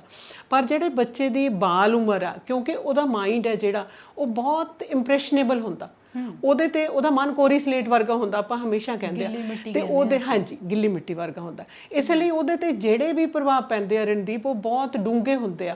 ਮੈਂ ਤੁਹਾਡੇ ਨਾਲ ਇੱਕ ਗੱਲ ਸਾਂਝੀ ਕਰਨਾ ਚਾਹੁੰਦੀ ਹਾਂ ਕਿ ਜਦੋਂ ਸਾਨੂੰ ਕਦੇ ਵੀ ਕੋਈ ਹਾਲਾਤ ਸੁਖਾਵੇਂ ਨਹੀਂ ਹੁੰਦੇ ਸੀ, ਕਦੀ ਕੋਈ ਵਿਪਤਾ ਹੁੰਦੀ ਜਾਂ ਕਦੀ ਵੈਸੇ ਹੀ ਐਵੇਂ ਲੱਗਣਾ ਕਿ ਅੱਜ ਤਾਂ ਬਹੁਤ ਡਰ ਲੱਗ ਰਿਹਾ, ਬੱਚਿਆਂ ਨੂੰ ਅਕਸਰ ਡਰ ਲੱਗਦਾ ਹੁੰਦਾ ਰਾਤ ਨੂੰ, ਤਾਂ ਸਾਡੇ ਮੰਮੀ ਸਾਨੂੰ ਸ਼ਬਦ ਲਈ ਕਹਿੰਦੇ, ਤਾਤੀ ਵਾਓ ਨਾ ਲੱਗ ਗਈ ਪਾਰ ਬ੍ਰਹਮ ਸ਼ਰਨਾਈ ਚੌਗਿਰਦ ਹਮਾਰੇ ਰਾਮ ਘਰ। ਤੇ ਮੈਂ ਹੁਣ ਤੱਕ ਵੀ ਜਦੋਂ ਕਦੀ ਕੁਝ ਅਣਸੁਖਾਵਾਂ ਹੋਵੇ ਜਾਂ ਲੱਗੇ ਕਿ ਕੁਝ ਠੀਕ ਨਹੀਂ ਵਾਪਰ ਰਿਹਾ, ਤਾਂ ਹਮੇਸ਼ਾ ਇਹ ਸ਼ਬਦ ਦਾ ਪਾਠ ਕਰਦੀ ਹਾਂ। ਤੇ ਇਹ ਸ਼ਬਦ ਨੇ ਜਿਹੜਾ ਹਮੇਸ਼ਾ ਮੈਨੂੰ ਧਰਵਾਸ ਦਿੰਦੇ ਨੇ ਬਚਪਨ ਦੀ ਤਰ੍ਹਾਂ। ਇਸੇ ਤਰ੍ਹਾਂ ਹੀ ਕੁਝ ਡਰ ਹੁੰਦੇ ਨੇ ਜਿਹੜੇ ਬੱਚਿਆਂ ਦੇ ਮਨਾਂ 'ਚ ਬਹਿ ਜਾਂਦੇ ਨੇ। ਪੇਰੈਂਟਸ ਬਹੁਤ ਸਾਰੀਆਂ ਗੱਲਾਂ ਸਹਿਜ ਸੁਭਾਵਿਕ ਕਰ ਰਹੇ ਹੁੰਦੇ ਨੇ, ਉਹ ਜ਼ਿੰਦਗੀ ਸਹਿਜ ਰਫਤਾਰ ਨਾਲ ਚੱਲਦੀ ਜ਼ਿੰਦਗੀ 'ਚ ਜੋ ਵਾਪਰ ਰਿਹਾ ਹੁੰਦਾ। ਮਸਲਨ ਬਹੁਤ ਸਾਰੇ ਮਾਂ ਬਾਪ ਨੇ ਜਿਹੜੇ ਬੱਚਿਆਂ ਦੇ ਸਾਹਮਣੇ ਲੜ ਪੈਂਦੇ ਨੇ, ਜੀ ਮਾਂ-ਬਾਪ ਦੀ ਉਸ ਲੜਾਈ ਦਾ ਬੱਚੇ ਤੇ ਕੀ ਪ੍ਰਭਾਵ ਪੈਂਦਾ, ਉਹ ਲੜਾਈਆਂ ਨੇ ਜਿਹੜੀਆਂ, ਉਹ ਜਿਹੜੇ ਖਰਵੇ ਜਾਂ ਤਲਖੀਆਂ ਨੇ, ਖਰਵਾਂ ਪਾਣਾ ਜਾਂ ਤਲਖੀਆਂ ਨੇ, ਉਹ ਬੱਚੇ ਦੀ ਜ਼ਿੰਦਗੀ ਨੂੰ ਕਿੱਥੋਂ ਤੱਕ ਪ੍ਰਭਾਵਿਤ ਕਰ ਸਕਦਾ, ਸਾਨੂੰ ਇਹਦਾ ਅੰਦਾਜ਼ਾ ਵੀ ਨਹੀਂ ਹੁੰਦਾ। ਸਾਡੇ ਬੱਚਿਆਂ ਦਾ ਬਚਪਨ ਸੁਖਾਵਾਂ ਨਹੀਂ ਹੈਗਾ, ਕਿਉਂਕਿ ਸਾਹਿਤ ਦੀ ਅਧਿਆਪਕ ਹਾਂ, ਇਸ ਲਈ ਮੈਨੂੰ ਇਹ ਪਹਿਲੀ ਜਿਹੜੀ ਸਮੱਸਿਆ ਰਣਦੀਪ ਸਾਡੇ ਕੋਲ, ਉਹ ਮਾਂ ਬੋਲੀ ਨਾਲ ਜੁੜੀ ਹੋਈ ਹੈ। ਸਾਡੇ ਬੱਚਿਆਂ ਤੋਂ ਮਾਂ ਬੋਲੀ ਨੂੰ ਬੋਲਣ ਦਾ ਜਿਹੜਾ ਅਧਿਕਾਰ ਆ, ਉਹ ਖੋਇਆ ਜਾ ਰਿਹਾ। ਬੱਚੇ ਪ੍ਰਾਈਵੇਟ ਸਕੂਲਾਂ 'ਚ ਪੜ੍ਹਨ ਲੱਗ ਪਏ, ਭਾਵੇਂ ਮੁਕਾਬਲਤਨ ਹੁਣ ਨਵੇਂ ਬੱਚੇ ਗੌਰਮੈਂਟ ਸਕੂਲਾਂ 'ਚ ਆਉਂਦੇ ਨੇ, ਉਹ ਬਹੁਤ ਕੋਸ਼ਿਸ਼ ਕਰਦੇ ਨੇ ਕਿ ਕਈ ਤਰ੍ਹਾਂ ਦੀਆਂ ਟੀਚਿੰਗ ਲਈ ਏਡਸ ਵੀ ਵਰਤਦੇ ਨੇ, ਸਕੂਲ ਵੀ ਬਹੁਤ ਸੋਹਣੇ ਬਣਾ ਕੇ ਰੱਖਦੇ ਨੇ, ਪਰ ਆਮ ਰੁਝਾਨ ਹੈ ਜਿਹੜਾ ਲੋਕ ਪ੍ਰਾਈਵੇਟ ਸਕੂਲਾਂ 'ਚ ਬੱਚਿਆਂ ਨੂੰ ਪੜ੍ਹਾਉਂਦੇ ਆ, ਤੇ ਉੱਥੇ ਬੱਚਿਆਂ ਨੂੰ ਮਾਂ ਬੋਲੀ ਬੋਲਣ ਤੋਂ ਮਨਾ ਕਰ ਦਿੱਤਾ ਜਾਂਦਾ। ਮੈਨੂੰ ਇਹ ਲੱਗਦਾ ਕਿ ਬੱਚਾ ਜਿਹੜੇ ਸੁਪਨੇ ਨੇ, ਉਹ ਬੱਚੇ ਦੀਆਂ ਜਿਹੜੀਆਂ ਖਾਹਿਸ਼ਾਂ ਨੇ, ਉਹ ਕਿਸੇ ਹੋਰ ਜ਼ੁਬਾਨ 'ਚ ਨਹੀਂ ਹੁੰਦੀਆਂ। ਬੱਚੇ ਜਿਹੜੇ ਸੁਪਨੇ ਨੇ, ਉਹ ਕਿਸੇ ਹੋਰ ਬੋਲੀ 'ਚ ਨਹੀਂ ਵੇਖਦਾ। ਜਦੋਂ ਅਸੀਂ ਕਿਸੇ ਬੱਚੇ ਤੋਂ ਉਹਦੇ ਸੁਪਨੇ ਖੋਹ ਲੈਂਦੇ ਹਾਂ, ਤਾਂ ਸਾਨੂੰ ਇਸ ਗੱਲ ਦਾ ਅੰਦਾਜ਼ਾ ਨਹੀਂ ਹੁੰਦਾ ਕਿ ਸਾਡੀਆਂ ਕਿੰਨੀਆਂ ਪੀੜ੍ਹੀਆਂ ਨੂੰ ਉਸ ਗੱਲ ਦਾ ਖਮਿਆਜ਼ਾ ਭੁਗਤਣਾ ਪਊਗਾ। ਪਹਿਲੀ ਗੱਲ ਇਹ ਆ, ਮਾਵਾਂ ਦੇ ਸਿਰ ਬਹੁਤ ਵੱਡੀ ਜ਼ਿੰਮੇਵਾਰੀ ਆ ਕਿ ਉਹ ਬੱਚਿਆਂ ਨੂੰ ਆਪਣੀ ਮਾਂ ਬੋਲੀ ਨਾਲ ਕਿਸ ਤਰ੍ਹਾਂ ਜੋੜ ਕੇ ਰੱਖਣ। ਬੱਚੇ ਦੀ ਜ਼ਿੰਦਗੀ ਦੇ ਜਿਹੜੇ ਪਹਿਲੇ 5 ਸਾਲ ਨੇ, ਉਹ ਬਹੁਤ ਇੰਪੋਰਟੈਂਟ ਹੁੰਦੇ ਨੇ ਭਾਸ਼ਾ ਨੂੰ ਲੈ ਕੇ, ਸ਼ਬਦਾਂ ਨੂੰ ਲੈ ਕੇ। ਪਹਿਲੀ ਗੱਲ ਤਾਂ ਇਹ ਆ ਕਿ ਅਸੀਂ ਸਾਂਝੇ ਪਰਿਵਾਰਾਂ ਤੋਂ ਇਕਹਿਰੇ ਪਰਿਵਾਰਾਂ 'ਚ ਆਏ ਜੀ, ਤੇ ਇਕਹਿਰੇ ਪਰਿਵਾਰਾਂ ਤੋਂ ਵੀ ਸਾਡੀ ਬਦਕਿਸਮਤੀ ਇਹ ਰਹੀ ਕਿ ਅਸੀਂ ਬੱਚਿਆਂ ਨੂੰ ਉਹਨਾਂ ਦੇ ਭੈਣਾਂ ਭਰਾਵਾਂ ਤੋਂ ਵਿਰਵੇ ਕਰ ਦਿੱਤਾ। ਇੱਕ ਇੱਕ ਬੱਚਾ ਆ, ਹੈ ਨਾ, ਤੇ ਅੱਗੇ ਅਸੀਂ ਰਿਸ਼ਤਿਆਂ ਤੋਂ ਵਿਰਵੇ ਹੋ ਜਾਵਾਂਗੇ। ਬੱਚੇ ਹੁਣ ਭੈਣਾਂ ਭਰਾਵਾਂ ਤੋਂ ਵਿਰਵੇ ਹੋ ਰਹੇ ਨੇ, ਫਿਰ ਅੱਗੇ ਅਸੀਂ ਮਾਸੀ ਭੂਆ ਚਾਚੇ ਤਾਇਆਂ ਤੋਂ ਵਿਰਵੇ ਹੋ ਜਾਵਾਂਗੇ। ਇੱਕ ਇਹ ਆ ਕਿ ਜਿਹੜੇ ਸਾਂਝੇ ਪਰਿਵਾਰਾਂ 'ਚ ਰਹਿਣ ਵਾਲੇ ਬੱਚੇ ਨੇ, ਉਹ ਭਾਸ਼ਾ ਦੇ ਬਹੁਤ ਸਾਰੇ ਸ਼ਬਦ ਸਿੱਖਦੇ ਨੇ। ਇੱਕ ਜਿਹੜੀ ਠੁੱਕਦਾਰ ਭਾਸ਼ਾ, ਪਾਏਦਾਰ ਭਾਸ਼ਾ, ਜਿਹਦੇ 'ਚ ਇੰਪ੍ਰੈਸ਼ਨ ਆ, ਉਹ ਬਹੁਤ ਜ਼ਿਆਦਾ, ਜਿਹੜਾ ਉਹਨਾਂ ਦੀਆਂ ਦਾਦੀਆਂ ਨਾਨੀਆਂ ਬੋਲਦੀਆਂ ਸੀਗੀਆਂ। ਸੁਰਜੀਤ ਪਾਤਰ ਦੇ ਸ਼ਬਦ ਨੇ ਕਿ ਚੀਂ ਚੀਂ ਕਰਦੀਆਂ ਚਿੜੀਆਂ ਦਾ, ਕਲ ਕਲ ਕਰਦੀਆਂ ਨਦੀਆਂ ਦਾ, ਛਾਂ ਛਾਂ ਕਰਦੇ ਬਿਰਖਾਂ ਦਾ ਆਪਣਾ ਹੀ ਤਰਾਨਾ ਹੁੰਦਾ ਹੈ। ਮੈਂ ਸੁਣਿਆ ਹੈ ਇਸ ਦੁਨੀਆ ਵਿੱਚ ਇੱਕ ਅਜਿਹਾ ਦੇਸ਼ ਵੀ ਹੈ ਜਿੱਥੇ ਬੱਚਿਆਂ ਨੂੰ ਆਪਣੀ ਮਾਂ ਬੋਲੀ ਬੋਲਣ ਤੇ ਜੁਰਮਾਨਾ ਹੁੰਦਾ ਹੈ ਨਾ। ਸੋ ਬਦਕਿਸਮਤੀ ਹੈ ਕਿ ਸਾਡਾ ਪੰਜਾਬ ਹੈ, ਉਹ ਬਿਲਕੁਲ ਬਦਕਿਸਮਤੀ ਹੈ ਕਿ ਸਾਡਾ ਪੰਜਾਬ, ਜਿਹਨੂੰ ਪ੍ਰੋਫੈਸਰ ਪੂਰਨ ਸਿੰਘ ਕਹਿੰਦੇ ਆ ਕਿ ਪੰਜਾਬ ਨਾ ਹਿੰਦੂ ਨਾ ਮੁਸਲਮਾਨ, ਪੰਜਾਬ ਸਾਰਾ ਜਿਉਂਦਾ ਗੁਰਾਂ ਦੇ ਨਾਂ ਤੇ ਗੁਰਾਂ ਦੇ ਨਾਂ ਤੇ ਜਿਉਣ ਵਾਲਾ ਪੰਜਾਬ ਹੈ ਜਿਹੜਾ, ਉੱਥੇ ਵੱਸਦੇ ਬੱਚਿਆਂ ਨੂੰ ਲੈ ਕੇ ਮਾਤ ਭਾਸ਼ਾ ਲਈ ਬਹੁਤ ਵੱਡਾ ਜਿਹੜਾ ਸੰਕਟ ਆ, ਉਹ ਦਰਪੇਸ਼ ਆ। ਮੈਮ, ਭਾਸ਼ਾ ਦਾ ਮਸਲਾ ਹੈ, ਹਾਂਜੀ, ਬਹੁਤ ਸਾਰੇ ਪਰਿਵਾਰਕ ਮਸਲੇ ਜਦੋਂ ਸਾਡੇ ਬੱਚਿਆਂ ਦੇ ਸਾਹਮਣੇ ਆਉਂਦੇ ਆ, ਬੱਚੇ ਦੇ ਬਾਲ ਮਨ ਦੇ ਉੱਤੇ ਉਹ ਚੀਜ਼ਾਂ ਸਹਿਜੇ ਹੀ ਅਸਰ ਕਰਦੀਆਂ। ਕਈ ਵਾਰ ਕੀ ਹੁੰਦਾ ਕਿ ਦੋਵੇਂ ਮਾਪਿਆਂ 'ਚੋਂ ਕਿਸੇ ਇੱਕ ਦੀ ਅਣਹੋਂਦ ਹੁੰਦੀ ਹੈ। ਹਾਂਜੀ, ਤਾਂ ਅਕਸਰ ਜਿਵੇਂ ਆਪਾਂ ਪਹਿਲਾਂ ਗੱਲ ਕਰ ਰਹੇ ਸੀ ਕਿ ਸਾਡੇ ਸਮਾਜ ਦੇ ਵਿੱਚ ਵਿਧਵਾ ਸਿਰਫ ਔਰਤ ਹੁੰਦੀ ਹੈ, ਹਾਂਜੀ, ਹੈ ਨਾ, ਵਿਡੋ ਦਾ ਕੋਈ ਆਪੋਜ਼ਿਟ ਜੈਂਡਰ ਨਹੀਂ ਹੁੰਦਾ ਜੀ। ਹਾਂਜੀ, ਹਾਲਾਂਕਿ ਕਿਸੇ ਦੀ ਵੀ ਕਮੀ ਨੂੰ ਪੂਰਾ ਨਹੀਂ ਕੀਤਾ ਜਾ ਸਕਦਾ, ਚਾਹੇ ਉਹ ਮਾਂ ਜਾਂ ਪਿਓ ਕੋਈ ਵੀ ਹੋਵੇ। ਪਰ ਮੈਨੂੰ ਲੱਗਦਾ ਕਿ ਜੇ ਬੱਚੇ ਕੋਲੋਂ ਮਾਂ ਖੁੱਸ ਜਾਂਦੀ ਹੈ ਤਾਂ ਨਾਨਕੇ ਵੀ ਨਾਲ ਚਲੇ ਜਾਂਦੇ ਆ। ਹਾਂਜੀ, ਤਾਂ ਇੱਕ ਰਿਸ਼ਤਾ ਜਿਹੜਾ ਉਹਦਾ ਉਹ ਵੀ ਖਤਮ ਹੋ ਜਾਂਦਾ। ਤੇ ਜੇ ਪਿਓ ਨਹੀਂ ਰਹਿੰਦਾ ਤਾਂ ਉੱਥੇ ਬੱਚੇ ਦੀ ਬਦਕਿਸਮਤੀ ਇਹ ਹੋ ਜਾਂਦੀ ਹੈ ਕਿ ਕਈ ਵਾਰ ਜਦੋਂ ਮਾਂ ਦਾ ਦੂਜਾ ਵਿਆਹ ਹੁੰਦਾ, ਹਾਂਜੀ, ਬੱਚਾ ਨਾਨਕੇ ਪਰਿਵਾਰਾਂ 'ਚ ਰਹਿ ਕੇ ਪਲਦੇ ਨੇ। ਹਾਂਜੀ ਰਣਦੀਪ, ਇਹ ਬਹੁਤ ਗੰਭੀਰ ਵਿਸ਼ਾ। ਅਸੀਂ ਪੰਜਾਬੀ ਜਿਹੜੇ ਆਪਣੇ ਆਪ ਨੂੰ ਹੜੱਪਾ ਮੋਹਨਜੋਦੜੋ ਤੋਂ ਸਿਵਲਾਈਜ਼ਡ ਹੋਏ ਮੰਨਦੇ ਹਾਂ, ਹੈ ਨਾ। ਅਸੀਂ ਪਹਿਲੀ ਬਦਕਿਸਮਤੀ ਤਾਂ ਇਹ ਆ ਕਿ ਪ੍ਰਮਾਤਮਾ ਕਰੇ ਕਿਸੇ ਬੱਚੇ ਦੀ ਮਾਂ ਜਾਂ ਪਿਤਾ, ਉਹਦੇ ਸਿਰ ਤੇ ਦੋਵਾਂ ਦੀ ਛਾਂ ਜਿਹੜੀ ਉਹ ਬਣੀ ਰਹੇ, ਹੈ ਨਾ, ਦੋਵੇਂ ਸਲਾਮਤ ਰਹਿਣ। ਆਪਾਂ ਸਾਰਿਆਂ ਦੀ ਸਲਾਮਤੀ ਲਈ ਦੁਆ ਕਰਦੇ ਹਾਂ ਨਾ। ਪਰ ਪ੍ਰਮਾਤਮਾ ਨਾ ਕਰੇ ਕਿ ਜੇ ਕਿਸੇ ਬੱਚੇ ਦੇ ਪਿਤਾ ਦੀ ਮੌਤ ਹੋ ਜਾਂਦੀ ਹੈ, ਬਹੁਤੀਆਂ ਔਰਤਾਂ, ਪੰਜਾਬੀ ਔਰਤਾਂ ਖਾਸ ਤੌਰ ਤੇ, ਤੁਸੀਂ ਇਹਦਾ ਕੋਈ ਸਰਵੇ ਵੀ ਹੋ ਸਕਦਾ ਕਿ ਬਹੁਤੀਆਂ ਔਰਤਾਂ ਨੇ ਜਿਹੜੀਆਂ, ਜੇ ਉਹਨਾਂ ਕੋਲ ਗੁਜ਼ਾਰੇ ਲਾਇਕ ਕੋਈ ਸੰਪਤੀ ਆ, ਜ਼ਮੀਨ ਆ, ਕੁਝ ਵੀ ਹੈਗਾ ਜਿਹਦੇ ਨਾਲ ਉਹਦਾ ਤੇ ਉਹਦੇ ਬੱਚੇ ਦਾ ਗੁਜ਼ਾਰਾ ਚੱਲ ਸਕਦਾ ਹੋਵੇ, ਤਾਂ ਉਹ ਦੂਸਰਾ ਵਿਆਹ ਨਹੀਂ ਕਰਦੇ। ਉਹ ਬੱਚੇ ਤੋਂ ਆਪਣੀ ਜ਼ਿੰਦਗੀ ਕੁਰਬਾਨ ਕਰ ਦਿੰਦੀਆਂ ਨੇ। ਅਜਿਹਾ ਨਹੀਂ ਹੁੰਦਾ ਕਿ ਪਤੀ ਦੇ ਮਰਨ ਨਾਲ ਉਹਨਾਂ ਦੀਆਂ ਖਾਹਿਸ਼ਾਂ ਮਰ ਜਾਂਦੀਆਂ ਨੇ ਜੀ। ਜ਼ਿੰਦਗੀ ਹੈ ਜਿਹੜੀ, ਉਹ ਹਰ ਹਾਲ 'ਚ ਜਿਉਣੀ ਪੈਂਦੀ ਹੈ ਨਾ। ਮੇਰੇ ਪਾਪਾ 2.5 ਸਾਲ ਦੇ ਸੀ ਜਦੋਂ ਉਹਨਾਂ ਦੇ ਪਿਤਾ ਜੀ ਦੀ ਮੌਤ ਹੋਈ, ਮੇਰੇ ਦਾਦਾ ਜੀ ਦੀ ਮੌਤ ਹੋਈ, ਤੇ ਮੇਰੇ ਦਾਦੀ ਜੀ 20 ਸਾਲ ਦੇ ਵੀ ਨਹੀਂ ਸੀ। ਪਰ ਕਿਉਂਕਿ ਉਹਨਾਂ ਕੋਲ ਗੁਜ਼ਾਰੇ ਲਾਇਕ ਸਾਧਨ ਸੀਗੇ ਤੇ ਉਹਨਾਂ ਨੇ ਫੈਸਲਾ ਲਿਆ ਕਿ ਮੈਂ ਦੁਬਾਰਾ ਵਿਆਹ ਨਹੀਂ ਕਰੂੰਗੀ। ਕਿਉਂਕਿ ਸਾਨੂੰ ਇਸ ਗੱਲ ਦਾ ਪਤਾ, ਸਾਡਾ ਜਿਹੜਾ ਕਲੈਕਟਿਵ ਅਨਕੌਂਸ਼ੀਅਸਨੈਸ ਆ ਸਾਨੂੰ ਉਹ ਦੱਸ ਦਿੰਦਾ ਕਿ ਜੇ ਔਰਤ ਦੂਸਰਾ ਵਿਆਹ ਕਰ ਲੈਂਦੀ ਆ ਤਾਂ ਉਸ ਬੱਚੇ ਦੀ ਜਿਹੜੀ ਸਵੀਕ੍ਰਿਤੀ ਆ ਉਹਦਾ ਮਸਲਾ ਜਿਉਂ ਦਾ ਤਿਉਂ ਬਣਿਆ ਹੋਇਆ। ਔਰਤ ਆਪਣੇ ਪਤੀ ਦੇ ਦੂਸਰੇ ਬੱਚਿਆਂ ਨੂੰ, ਭਾਵੇਂ ਇਹ ਵਰਤਾਰਾ ਵੀ ਬਹੁਤਾ ਸਹਿਜ ਨਹੀਂ ਹੈਗਾ, ਪਰ ਫਿਰ ਵੀ ਉਹ ਕਿਸੇ ਨਾ ਕਿਸੇ ਤਰ੍ਹਾਂ ਅਪਣਾਉਣ ਦੀ ਕੋਸ਼ਿਸ਼ ਕਰਦੀ ਆ। ਪਤੀ ਤੇ ਪਤੀ ਦਾ ਜਿਹੜਾ ਪਰਿਵਾਰ ਆ, ਦੂਸਰਾ ਪਤੀ ਤੇ ਉਹਦਾ ਪਰਿਵਾਰ ਆ, ਉਹ ਉਸ ਔਰਤ ਦੇ ਬੱਚੇ ਨੂੰ ਉਸ ਔਰਤ ਦਾ ਬੱਚਾ ਹੀ ਸਮਝਦੇ ਆ। ਉਹ ਬੱਚਾ ਕਦੇ ਵੀ ਉਸ ਪਰਿਵਾਰ ਦਾ ਹਿੱਸਾ ਨਹੀਂ ਬਣ ਸਕਦਾ, ਹੈ ਨਾ। ਆਪਣੇ ਸਾਡੇ ਕੋਲੇ ਕਿ ਮਾਂ ਲਈ ਬੱਚੇ ਕਿੰਨੇ ਅਹਿਮ ਹੁੰਦੇ ਨੇ ਕਿ ਬੱਚੇ ਨੂੰ, ਮਾਂ ਨੂੰ ਜਦੋਂ ਕਦੀ ਆਪਣੀ ਮੌਤ ਦਾ ਖਿਆਲ ਆਉਂਦਾ ਤਾਂ ਸਭ ਤੋਂ ਪਹਿਲਾਂ ਇਹ ਖਿਆਲ ਹੁੰਦਾ ਕਿ ਮੇਰੇ ਮੌਤ ਤੋਂ ਬਾਅਦ ਬੱਚੇ ਦਾ ਕੀ ਬਣੂਗਾ। ਆਪਾਂ ਗੱਲ ਕਰ ਰਹੇ ਸੀਗੇ ਸੰਤ ਸਿੰਘ ਸੇਖੋਂ ਹੋਰਾਂ ਦੀ ਬਹੁਤ ਖੂਬਸੂਰਤ ਕਹਾਣੀਆਂ ਪੇਮੀ ਦੇ ਨਿਆਣੇ। ਸੰਤ ਸਿੰਘ ਸੇਖੋਂ ਦੀ ਕਹਾਣੀ ਚਰਾਣੀ ਰਾਜੇ ਨੂੰ ਕਹਿੰਦੀ ਆ ਕਿ ਤੂੰ ਮੈਨੂੰ ਕਰਾਰ ਦੇ ਕਿ ਮੇਰੀ ਮੌਤ ਹੋਊਗੀ ਤਾਂ ਤੂੰ ਹੋਰ ਵਿਆਹ ਤਾਂ ਨਹੀਂ ਕਰ ਲਵੇਂਗਾ। ਸਾਨੂੰ ਇਸ ਗੱਲ ਦਾ ਪਤਾ ਕਿ ਜਦੋਂ ਰਾਣੀ ਦੀ ਮੌਤ ਹੋ ਜਾਣੀ ਆ ਤਾਂ ਰਾਜੇ ਨੇ ਦੂਸਰਾ ਵਿਆਹ ਕਰ ਲੈਣਾ ਜੀ, ਪਰ ਘੱਟੋ ਘੱਟ ਉਹ ਇਸ ਰਾਜੇ ਤੋਂ, ਉਹ ਆਪਣੇ ਪਤੀ ਤੋਂ, ਰਾਜੇ ਤੋਂ ਕਰਾਰ ਲੈ ਕੇ ਮਰਦੀ ਆ ਤਾਂ ਕਿ ਉਹ ਆਪਣੇ ਬੱਚਿਆਂ ਦਾ ਜਿਹੜਾ ਆਉਣ ਵਾਲਾ ਭਵਿੱਖ ਆ ਉਹਨੂੰ ਸੁਰੱਖਿਅਤ ਮਹਿਸੂਸ ਕਰ। ਉਹ ਜ਼ਿੰਦਗੀ ਦੀਆਂ ਬਾਕੀ ਦੁਸ਼ਵਾਰੀਆਂ ਦਾ, ਬਾਕੀ ਔਕੜਾਂ ਦਾ ਤਾਂ ਸਾਹਮਣਾ ਕਰਨਗੇ ਪਰ ਮਤਰੇਈ ਮਾਂ ਨਾਲ ਉਹਨਾਂ ਦਾ ਵਾਹ ਨਹੀਂ ਪਊਗਾ। ਇਸੇ ਤਰ੍ਹਾਂ ਸਾਡੇ ਕੋਲ ਦੂਸਰੀ ਕਹਾਣੀ ਸੰਤ ਸਿੰਘ ਸੇਖੋਂ ਦੀ ਬਹੁਤ ਖੂਬਸੂਰਤ ਕਹਾਣੀ ਮੁੜ ਵਿਧਵਾ ਹੈ ਨਾ, ਜਿੱਥੇ ਟ੍ਰੇਨ ਦਾ ਸਫ਼ਰ ਆ, ਉਸ ਔਰਤ ਨੂੰ ਥੋੜੀ ਦੇਰ ਲਈ ਉਹ ਜਿਹੜੀ ਔਰਤ ਜਿਹੜੀ ਵਿਡੋ ਆ, ਉਹਦਾ ਛੋਟਾ ਜਿਹਾ ਬੱਚਾ ਨਾਲ ਇੱਕ ਨੌਜਵਾਨ ਦਾ ਜਿਹੜਾ ਸਿਰਫ ਟਾਈਮ ਪਾਸ ਕਰਨਾ ਚਾਹੁੰਦਾ, ਉਹਦਾ ਸਾਥ ਮਿਲਦਾ, ਉਹਦੇ ਬੱਚੇ ਨਾਲ ਗੱਲ ਕਰਦਾ, ਉਹਨੂੰ ਕੁਝ ਦੇਰ ਲਈ ਇਹ ਸੁਖਾਵਾਂ ਅਹਿਸਾਸ ਹੁੰਦਾ ਤੇ ਜਦੋਂ ਉਹ ਜਿੱਥੇ ਉਹਨੇ ਉਤਰਨਾ ਆ ਉਤਰ ਜਾਂਦਾ ਤੇ ਉਹਦੇ ਤੋਂ ਬਾਅਦ ਉਹਨੂੰ ਅਹਿਸਾਸ ਹੁੰਦਾ ਆ ਕਿ ਜਿਵੇਂ ਉਹ ਮੁੜ ਵਿਧਵਾ ਹੋ ਗਈ ਹੋਵੇ। ਜੀ, ਹੈ ਨਾ। ਇਹ ਬਹੁਤ ਵੱਡੀ ਸਮੱਸਿਆ ਕਿ ਸਾਡੇ ਸਮਾਜ 'ਚ ਜਿਹੜੀਆਂ ਇਕੱਲੀਆਂ ਔਰਤਾਂ ਬੱਚੇ ਨੂੰ ਪਾਲਦੀਆਂ ਨੇ ਉਹਨਾਂ ਲਈ ਸਮੱਸਿਆਵਾਂ ਕਿਸ ਤਰ੍ਹਾਂ ਦੀਆਂ ਨੇ, ਤੇ ਜਿਹੜੀਆਂ ਔਰਤਾਂ ਦੂਸਰਾ ਵਿਆਹ ਕਰ ਲੈਂਦੀਆਂ ਨੇ, ਕਿਸੇ ਕਾਰਨ ਬਸ ਉਹ ਦੂਸਰਾ ਵਿਆਹ ਕਰ ਲੈਂਦੀਆਂ ਨੇ, ਤਾਂ ਉੱਥੇ ਉਸ ਬੱਚੇ ਦੀ ਸਵੀਕ੍ਰਿਤੀ ਦਾ ਜਿਹੜਾ ਮਸਲਾ ਆ ਇਹ ਬਹੁਤ ਵੱਡਾ ਆ। ਤੇ ਬਹੁਤੀ ਵਾਰੀ ਰਣਦੀਪ ਮਾਂ-ਬਾਪ ਇਹ ਫੈਸਲਾ ਲੈ ਲੈਂਦੇ ਆ ਕਿ ਜੇ ਕੁੜੀ ਜਵਾਨ ਆ ਕਿ ਸਾਰੀ ਉਮਰ ਪਈਆ, ਇਹਦਾ ਵਿਆਹ ਕਰਨਾ ਪੈਣਾ, ਕਿਸ ਤਰ੍ਹਾਂ ਕੱਟੂਗੀ ਜ਼ਿੰਦਗੀ, ਹੈ ਨਾ। ਉਹ ਆਪਣੇ ਕੋਲ ਰੱਖ ਲੈਂਦੇ ਆ ਬੱਚੇ ਨੂੰ ਤੇ ਕੁੜੀ ਦਾ ਦੂਸਰਾ ਵਿਆਹ ਕਰ ਦਿੱਤਾ ਜਾਂਦਾ। ਜਦੋਂ ਤੱਕ ਨਾਨਾ ਨਾਨੀ ਜਿਉਂਦੇ ਰਹਿੰਦੇ ਨੇ ਉਦੋਂ ਤੱਕ ਮਤਲਬ ਜਿਹੜੇ ਹਾਲਾਤ ਨੇ ਕੁਝ ਹੋਰ ਤਰ੍ਹਾਂ ਦੇ ਹੁੰਦੇ ਨੇ। ਫਿਰ ਜਦੋਂ ਮਾਮੇ ਮਾਮੀਆਂ ਦੇ ਬੱਚੇ ਹੁੰਦੇ ਆ, ਬਹੁਤੀ ਵਾਰੀ ਇਹ ਵੀ ਹੁੰਦਾ ਕਿ ਬਹੁਤ ਸਾਰੇ ਪਰਿਵਾਰਾਂ 'ਚ ਪਲੇ ਹੋਏ ਉਹ ਬੱਚੇ, ਉਹਨਾਂ ਲਈ ਮਾਹੌਲ ਸੁਖਾਵਾਂ ਹੁੰਦਾ, ਉਹ ਜ਼ਿੰਦਗੀ 'ਚ ਕੁਝ ਬਣ ਜਾਂਦੇ ਨੇ, ਹੈ ਨਾ। ਉਹਨਾਂ ਨੂੰ ਆਪਣੇ ਨਾਨੇ ਨਾਨੀ ਦਾ, ਮਾਮੇ ਮਾਮੀਆਂ ਦਾ ਪਿਆਰ ਮਿਲਦਾ। ਪਰ ਬਹੁਤੀ ਵਾਰੀ ਇਹ ਵੀ ਹੁੰਦਾ ਕਿ ਦੂਸਰੇ ਬੱਚੇ ਉਹਨਾਂ ਨੂੰ ਨਹੀਂ ਅਪਣਾਉਂਦੇ ਤੇ ਕਈ ਵਾਰ ਪਰਿਵਾਰ ਵੀ ਉਹਨਾਂ ਨੂੰ ਬੋਝ ਮੰਨਦੇ ਨੇ। ਹਾਂਜੀ, ਪਰਿਵਾਰ ਵੀ ਉਹਨਾਂ ਨੂੰ ਬੋਝ ਮੰਨਣ ਲੱਗ ਪੈਂਦਾ। ਸੋ ਔਰਤ ਲਈ ਵੀ ਇਹ ਬਹੁਤ ਵੱਡੀ ਸਮੱਸਿਆ, ਜਿਹੜੀ ਔਰਤ ਆਪਣੇ ਬੱਚੇ ਨੂੰ ਪਿੱਛੇ ਛੱਡ ਕੇ ਆਪਣੀ ਜ਼ਿੰਦਗੀ ਸ਼ੁਰੂ ਕਰਦੀ ਹੈ, ਉਹਦੇ ਲਈ ਇਹ ਦਰਦ ਬਹੁਤ ਵੱਡਾ ਹੈ। ਤੇ ਜਿਹੜਾ ਬੱਚਾ ਪਿੱਛੇ ਰਹਿ ਗਿਆ ਉਹਨੇ ਆਪਣੀ ਮਾਂ ਦੀ ਕਮੀ ਨੂੰ ਹਮੇਸ਼ਾ ਮਹਿਸੂਸ ਕਰਨਾ। ਮੈਨੂੰ ਲੱਗਦਾ ਕਿ ਸਾਡੇ ਸਮਾਜ ਨੂੰ ਇਸ ਵਿਸ਼ੇ 'ਚ ਕੁਝ ਨਾ ਕੁਝ ਜ਼ਰੂਰ ਸੋਚਣਾ ਚਾਹੀਦਾ। ਜਿੱਦਾਂ ਹੋਰ ਬਹੁਤ ਬਦਲਾਵ ਨੇ ਜਿਹੜੇ ਬਹੁਤ ਤੇਜ਼ੀ ਨਾਲ ਆ ਰਹੇ ਨੇ। ਜਿਸ ਤਰ੍ਹਾਂ ਹੁਣ ਜੇ ਅਸੀਂ ਮਾਂ ਬੋਲੀ ਦੇ ਨਾਲ ਨਾਲ ਜਿਹੜੀ ਸਾਡੇ ਲਈ ਬਹੁਤ ਵੱਡੀ ਸਮੱਸਿਆ ਬੱਚਿਆਂ ਦੇ ਮੱਦੇਨਜ਼ਰ, ਮਾਵਾਂ ਦੇ ਮੱਦੇਨਜ਼ਰ, ਉਹ ਸੋਸ਼ਲ ਮੀਡੀਆ ਦੀਆਂ, ਤੁਸੀਂ ਕਿਉਂਕਿ ਸੋਸ਼ਲ ਮੀਡੀਆ ਨਾਲ ਵਾਬਸਤਾ ਹੋ, ਮੈਂ ਇਹ ਨਹੀਂ ਕਹਿੰਦੀ ਕਿ ਸੋਸ਼ਲ ਮੀਡੀਆ ਦੇ ਸਾਰੇ ਨੁਕਸਾਨ ਹੀ ਨੇ।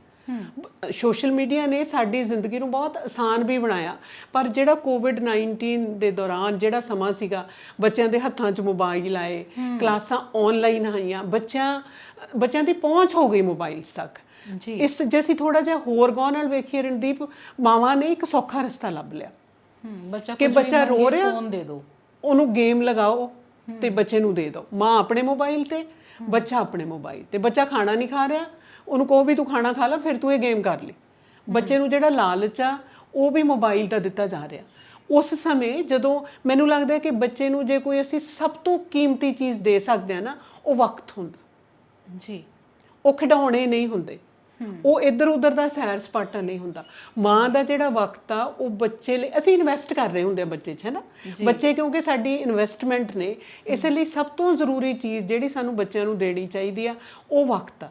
ਉਸ ਵਕਤ ਦੌਰਾਨ ਅਸੀਂ ਬੱਚੇ ਨੂੰ ਚੰਗੇ ਮਾੜੇ ਦੀ, ਠੀਕ ਗਲਤ ਦੀ ਤਮੀਜ਼ ਤੇ ਤਹਿਜ਼ੀਬ ਦੇਣੀ ਹੁੰਦੀ ਹੈ ਜੀ। ਆਪਾਂ ਕਹਿੰਦੇ ਨਾ ਕਿ ਬੱਚੇ ਦੀ ਸਭ ਤੋਂ ਜਿਹੜੀ ਪਹਿਲੀ ਗੁਰੂ ਆ ਉਹਦੀ ਮਾਂ ਹੁੰਦੀ ਹੈ ਨਾ।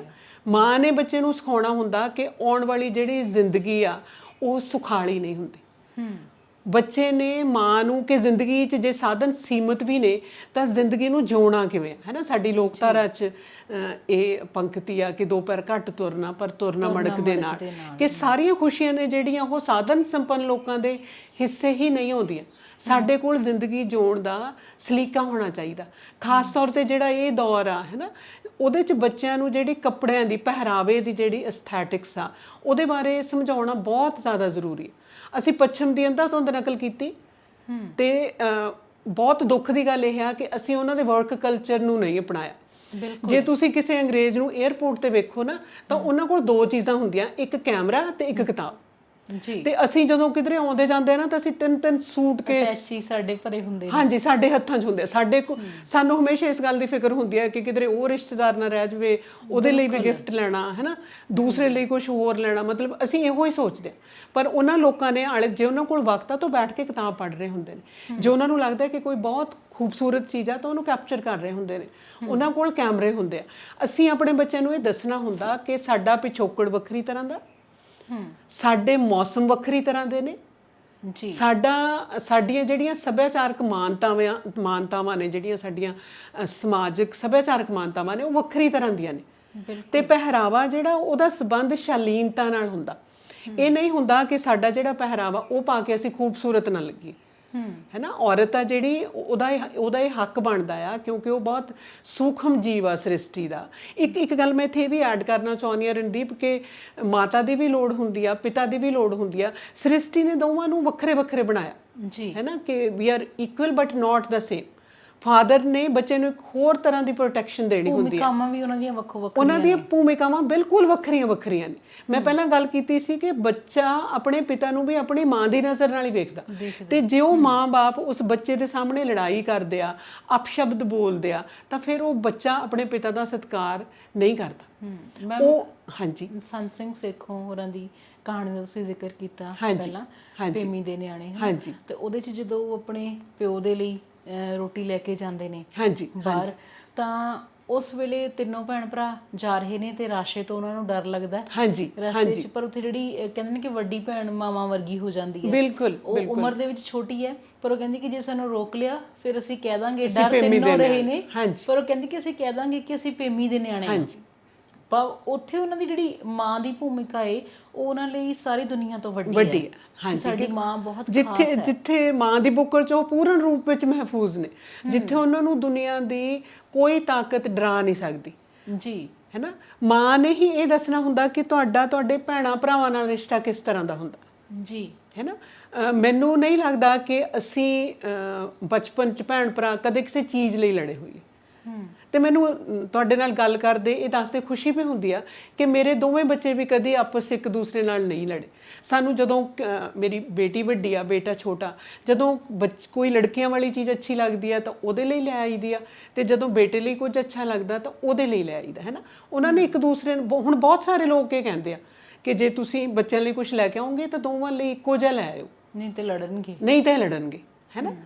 ਪਰ ਮੈਨੂੰ ਲੱਗਦਾ ਕਿ ਜੇ ਬੱਚਿਆਂ ਨੂੰ ਇਹ ਦੱਸ ਦਿੱਤਾ ਜਾਂਦਾ, ਸਮਝਾ ਦਿੱਤਾ ਜਾਂਦਾ, ਠੀਕ ਆ ਕਿ ਸਾਨੂੰ ਥੋੜੀ ਜਿਹੀ ਕੋਸ਼ਿਸ਼ ਕਰਨੀ ਪੈਂਦੀ ਆ, ਕਿਉਂਕਿ ਜਿਹੜੇ ਬਾਹਰੀ ਪ੍ਰਭਾਵ ਨੇ ਅਸੀਂ ਉਹਨਾਂ ਨੂੰ ਦਰਕਿਨਾਰ ਨਹੀਂ ਕਰ ਸਕਦੇ। ਜੋ ਕੁਝ ਵੀ ਬੱਚਾ ਵੇਖ ਰਿਹਾ, ਆਲੇ ਦੁਆਲੇ ਜੋ ਕੁਝ ਵਾਪਰ ਰਿਹਾ, ਉਹਦਾ ਪ੍ਰਭਾਵ ਬੱਚੇ ਤੇ ਪੈਣਾ ਲਾਜ਼ਮੀ ਹੈ। ਅਸੀਂ ਬੱਚਿਆਂ ਨੂੰ ਉਹ ਠੀਕ ਗਲਤ ਨੂੰ ਦੱਸ ਕੇ ਹੈ ਨਾ। ਇੱਕ ਗੱਲ ਇਹ ਰਣਦੀਪ ਕਿ ਬੱਚੇ ਜਿਹੜੀ ਕੇਅਰਿੰਗ ਤੇ ਸ਼ੇਅਰਿੰਗ ਆ ਨਾ, ਉਹ ਆਪਣੇ ਭੈਣਾਂ ਭਰਾਵਾਂ ਤੋਂ ਹੀ ਸਿੱਖਦੇ ਆ ਜੀ। ਇੱਕ ਹੋਰ ਗੱਲ ਜ਼ਰੂਰੀ ਹੈ ਜਿਹੜੀ ਬਹੁਤ, ਕਿ ਬੱਚਿਆਂ 'ਚ ਕਦੇ ਵੀ ਕੰਪੈਰੀਜ਼ਨ ਨਹੀਂ ਕਰਨਾ ਚਾਹੀਦਾ। ਨਾ ਹੀ ਸਾਨੂੰ ਆਪਣੇ ਬੱਚਿਆਂ ਦਾ ਕਰਨਾ ਚਾਹੀਦਾ, ਚਾਹੇ ਉਹ ਦੋ ਭਰਾ ਨੇ, ਚਾਹੇ ਉਹ ਦੋ ਭੈਣਾਂ ਨੇ, ਚਾਹੇ ਉਹ ਭੈਣ ਭਰਾ ਨੇ, ਕਿਉਂਕਿ ਕੁਦਰਤ ਨੇ ਹਰ ਇਨਸਾਨ ਨੂੰ ਵੱਖਰਾ ਬਣਾਇਆ ਜੀ। ਮੈਡਮ ਟਿਵਾਣਾ ਮੇਰੀ ਖੁਸ਼ਕਿਸਮਤੀ ਹੈ ਕਿ ਅਸੀਂ MA ਦੌਰਾਨ ਉਹਨਾਂ ਕੋਲੋਂ ਪੜ੍ਹੇ, ਤੇ ਉਹ ਕਹਿੰਦੇ ਹੁੰਦੇ ਸੀ ਕਿ ਇੱਕ ਦੁਨੀਆ ਉਹ ਆ ਜਿਹਦੇ 'ਚ ਅਸੀਂ ਵਸਦੇ ਹਾਂ, ਤੇ ਇੱਕ ਦੁਨੀਆ ਸਾਡੇ ਅੰਦਰ ਵਸਦੀ ਆ। ਮਾਂ ਦੀ ਜਿਹੜੀ ਪਹੁੰਚ ਆ ਉਹ ਬੱਚੇ ਦੇ ਅੰਦਰ ਵਸਦੀ ਦੁਨੀਆ ਤੱਕ ਹੁੰਦੀ, ਤੇ ਬੱਚੇ ਦੇ ਅੰਦਰ ਵਸਦੀ ਦੁਨੀਆ ਜਿਹੜੀ ਉਹ ਬਿਲਕੁਲ ਵੱਖਰੀ ਵੱਖਰੀ ਆ। ਸਾਡੇ ਸਕੂਲਾਂ 'ਚ ਗਾਈਡੈਂਸ ਕਾਉਂਸਲਰ ਨਹੀਂ ਹੁੰਦੇ ਜਿਹੜੇ ਇਹ ਵੇਖ ਸਕਣ ਕਿ ਬੱਚੇ ਦਾ ਰੁਝਾਨ ਹੈ ਜਿਹੜਾ ਉਹ ਕਿਸ ਪਾਸੇ ਆ। ਵੈਸੇ ਚੰਗੇ ਅਧਿਆਪਕ ਇਸ ਗੱਲ ਦਾ ਖਿਆਲ ਰੱਖਦੇ ਨੇ ਕਿ ਕਈ ਬੱਚੇ ਪੜ੍ਹਨ 'ਚ ਚੰਗੇ ਨਹੀਂ ਹੁੰਦੇ, ਬਹੁਤ ਸਾਰੇ ਹੋਰ ਆਰਟਸ ਨੇ ਜਿਨ੍ਹਾਂ 'ਚੋਂ ਬਹੁਤ ਜ਼ਿਆਦਾ ਅੱਛੇ ਹੁੰਦੇ ਨੇ। ਬਹੁਤ ਸਾਰੇ ਬੱਚੇ ਬਹੁਤ ਅੱਛੀ ਪੇਂਟਿੰਗ ਕਰਦੇ ਨੇ, ਬਹੁਤ ਸਾਰੇ ਬੱਚੇ ਬਹੁਤ ਅੱਛਾ ਲਿਖਦੇ ਨੇ, ਬਹੁਤ ਸਾਰੇ ਬੱਚੇ ਬੁਲਾਰੇ ਬਹੁਤ ਅੱਛੇ ਹੁੰਦੇ ਨੇ। ਇਹ ਖੁਸ਼ਕਿਸਮਤੀ ਹੈ ਕਿ ਜੇ ਅਧਿਆਪਕ ਉਹਨਾਂ ਦੇ ਗੁਣ ਨੂੰ ਪਹਿਚਾਣ ਲੈਂਦੇ ਆ। ਮਾਂ ਦਾ ਇਹ ਫਰਜ਼ ਬਣਦਾ ਆ ਕਿ ਉਹ ਬੱਚਿਆਂ ਤੇ ਆਪਣੀਆਂ ਮਾਂ-ਬਾਪ ਦੋਵਾਂ ਦਾ ਕਿ ਉਹ ਆਪਣੀਆਂ ਆਕਾਂਖਿਆਵਾਂ ਦਾ ਬੋਝ ਬੱਚਿਆਂ ਤੇ ਨਾ ਲੱਦਣ। ਇਹ ਜ਼ਰੂਰੀ ਨਹੀਂ ਹੈਗਾ ਕਿ ਬੱਚੇ ਇੰਜੀਨੀਅਰ ਬਣਨ ਜਾਂ ਬੱਚੇ ਡਾਕਟਰ ਬਣਨ। ਹੋ ਸਕਦਾ ਬੱਚੇ ਇੰਜੀਨੀਅਰਾਂ ਡਾਕਟਰਾਂ ਤੋਂ ਕਿਧਰੇ ਜ਼ਿਆਦਾ ਸਫਲਤਾ ਹਾਸਲ ਕਰਨ ਜਿਸ ਕਸਬ 'ਚ ਉਹਨਾਂ ਦੀ ਰੁਚੀ ਹੈ। ਬੱਚਿਆਂ ਦੀ ਰੁਚੀ ਨੂੰ ਪਹਿਚਾਨਣਾ ਮਾਵਾਂ ਦਾ ਬਹੁਤ ਵੱਡਾ ਫਰਜ਼ ਹੈ। ਅੱਜ ਕੱਲ੍ਹ ਪੀਅਰ ਪ੍ਰੈਸ਼ਰ ਬਹੁਤ ਜ਼ਿਆਦਾ ਰਣਦੀਪ ਕਿ ਉਸ ਦੂਸਰੇ ਬੱਚੇ ਦੇ 97% ਨੰਬਰ ਆਏ ਸੀ, ਤੇਰੇ 96% ਨੰਬਰ ਕਿਵੇਂ ਆ ਗਏ, ਹੈ ਨਾ। ਉਹ ਬੱਚਿਆਂ ਤੇ ਪੀਅਰ ਪ੍ਰੈਸ਼ਰ ਬਣਿਆ ਰਹਿੰਦਾ। ਉਹਦੇ ਨਾਲ ਉਹਨਾਂ ਬੱਚਿਆਂ ਦੀ, ਸਾਰੇ ਬੱਚਿਆਂ ਦੀ ਸ਼ਖਸੀਅਤ ਆ ਜਿਹੜੀ ਉਹ ਵਿਕਾਸ ਨਹੀਂ ਕਰ ਸਕਦੀ। ਸਾਡਾ ਇਹ ਫਰਜ਼ ਬਣਦਾ ਮਾਂ-ਬਾਪ ਦਾ, ਦੋਵਾਂ ਦਾ, ਮਾਵਾਂ ਦਾ ਵਿਸ਼ੇਸ਼ ਰੂਪ 'ਚ, ਕਿ ਬੱਚਿਆਂ ਨੂੰ ਸੁਖਾਵਾਂ ਮਾਹੌਲ ਦਈਏ ਜਿਹਦੇ 'ਚ ਉਹ ਮੌਲਣ, ਜਿਹਦੇ 'ਚ ਉਹ ਵਿਕਸਣ, ਜਿਹਦੇ 'ਚ ਉਹ ਖੁਸ਼ ਰਹਿਣ। ਕਿਉਂਕਿ ਬਚਪਨ ਆ ਜਿਹੜਾ, ਅਸੀਂ ਬਚਪਨ ਨੂੰ ਜ਼ਿੰਦਗੀ ਦਾ ਸੁਨਹਿਰਾ ਸਮਾਂ ਕਹਿੰਦੇ ਆ। ਜਿਹੜੀ ਆਉਣ ਵਾਲੀ ਜ਼ਿੰਦਗੀ ਆ ਉਹਦੇ 'ਚ ਔਕੜਾਂ, ਸਮੱਸਿਆਵਾਂ, ਕਿਉਂਕਿ ਬੱਚਿਆਂ ਨੂੰ ਆਪਣੇ ਕੈਰੀਅਰ ਦਾ ਫਿਕਰ ਆ। ਬੱਚਿਆਂ ਨੇ ਆਪਣੀ ਜ਼ਿੰਦਗੀ ਦੇ ਦੂਸਰੇ ਪੜਾਵਾਂ ਵੱਲ ਵਧਣਾ ਹੁੰਦਾ ਤੇ ਇਸ ਲਈ ਸਾਡਾ ਇਹ ਫਰਜ਼ ਆ, ਬਹੁਤ ਜ਼ਰੂਰੀ ਫਰਜ਼ ਆ ਕਿ ਅਸੀਂ ਬੱਚਿਆਂ ਦੇ ਬਚਪਨ ਨੂੰ ਆਪਣੀਆਂ ਆਕਾਂਖਿਆਵਾਂ ਦੇ ਬੋਝ ਥੱਲੇ ਨਾ ਮਾਰਦੇ ਜੀ, ਉਹ ਸੌਖੇ ਰਹਿ ਸਕਣ। ਡਾਕਟਰ ਸਾਹਿਬ, ਸਾਡੇ ਸਮਾਜ ਦੇ ਵਿੱਚ ਜਿਵੇਂ ਤੁਸੀਂ ਕਿਹਾ ਕਿ ਦੋ ਤਰ੍ਹਾਂ ਦੀਆਂ ਧਾਰਨਾਵਾਂ ਚੱਲਦੀਆਂ ਨੇ, ਹੈ ਨਾ। ਹਾਂਜੀ। ਇਸੇ ਕਰਕੇ ਨਾ ਜਿਵੇਂ ਤੁਸੀਂ ਆਰਥਿਕ ਪੱਖ ਦੇ ਸੰਪੂਰਨ ਹੋਣ ਦੀ ਗੱਲ ਕੀਤੀ, ਹਾਂਜੀ, ਤਾਂ ਬਹੁਤੀ ਵਾਰ ਅਸੀਂ ਸੁਣ ਲੈਂਦੇ ਹਾਂ ਕਿ ਜ਼ਮੀਨ ਤਾਂ ਤੀਵੀਂ ਦਾ ਦੂਜਾ ਖਸਮ ਹੁੰਦੀ ਹੈ। ਹਾਂਜੀ, ਹਾਂਜੀ, ਇਹ ਅਖਾਣਿਕ ਵਰਤੀ ਜਾਂਦੀ ਹੈ। ਹਾਂਜੀ, ਕਿ ਉਹਨੂੰ ਦੂਸਰਾ ਵਿਆਹ ਕਰਾਉਣ ਦੀ ਜ਼ਰੂਰਤ ਨਹੀਂ ਹੈ ਜੀ। ਤੇ ਜਿੱਥੇ ਪਰਿਵਾਰ ਸੰਪੂਰਨ ਹੈਗੇ ਨੇ ਆਰਥਿਕ ਤੌਰ ਤੇ, ਤੁਸੀਂ ਕੀ ਮੰਨਦੇ ਹੋ ਕਿ ਔਰਤ ਨੂੰ ਜੇ ਕੋਈ ਅਣਹੋਈ ਹੋ ਜਾਂਦੀ ਹੈ ਦੂਜਾ ਵਿਆਹ ਕਰਾਉਣਾ ਚਾਹੀਦਾ ਜਾਂ ਨਹੀਂ, ਜੇ ਬੱਚੇ ਨੇ ਤਾਂ? ਇਹ ਨਾ ਰਣਦੀਪ ਔਰਤ ਤੇ ਨਿਰਭਰ ਕਰਦਾ। ਕੁਛ ਔਰਤਾਂ ਨੇ ਜਿਹੜੀਆਂ ਉਹ ਬਹੁਤ ਸਟਰੋਂਗ ਨੇ ਜੀ, ਉਹ ਇਕੱਲੀਆਂ ਮਤਲਬ ਅਕਹਿਰੀਆਂ ਮਾਵਾਂ ਹੋਣ ਦੇ ਬਾਵਜੂਦ ਆਪਣੇ ਬੱਚਿਆਂ ਨੂੰ ਬਹੁਤ ਅੱਛੀ ਤਰ੍ਹਾਂ ਪਾਲਦੀਆਂ ਨੇ। ਇਹ ਨਾ ਮੈਨੂੰ ਲੱਗਦਾ ਹੈ ਔਰਤ ਨਾਲੋਂ ਇਹ ਫੈਸਲਾ ਜਿਸ ਬੰਦੇ ਨਾਲ ਉਸ ਔਰਤ ਨੇ ਰੀਮੈਰਿਜ ਕਰਨੀ ਆ ਉਹਦਾ ਜ਼ਿਆਦਾ ਆ ਕਿ ਉਹ ਉਸ ਔਰਤ ਨੂੰ ਕਿਸ ਤਰ੍ਹਾਂ ਅਪਣਾਉਂਦਾ ਤੇ ਉਹ ਉਹਨਾਂ ਬੱਚਿਆਂ ਨੂੰ ਕਿਸ ਤਰ੍ਹਾਂ ਅਪਣਾਉਂਦਾ। ਆਪਾਂ ਗੱਲ ਕਰ ਰਹੇ ਸੀ ਪਰ ਸਾਡੇ ਕੋਲ ਕਿਧਰੇ ਕੋਈ ਟਾਵੀਂ ਇਹ ਗੱਲ ਸੁਣਨ ਨੂੰ ਮਿਲਦੀ ਆ ਕਿ ਕਿਸੇ ਮਰਦ ਨੇ ਆਪਣੇ ਛੋਟੇ ਛੋਟੇ ਬੱਚੇ ਇਕੱਲੇ ਪਾਲ ਲਏ ਤੇ ਕਿਧਰੇ ਇਹ ਵੀ ਸੁਣਨ ਨੂੰ ਮਿਲਦਾ ਕਿ ਉਹਦੇ ਆਪਣੇ ਬੱਚੇ ਨਹੀਂ ਸੀਗੇ, ਉਹਦੀ ਪਤਨੀ ਦੇ ਬੱਚੇ ਸੀ, ਪਰ ਉਹਨੇ ਕਦੀ ਇਹ ਮਹਿਸੂਸ ਹੀ ਨਹੀਂ ਹੋਣ ਦਿੱਤਾ ਕਿ ਉਹਦੇ ਬੱਚੇ ਸੀ।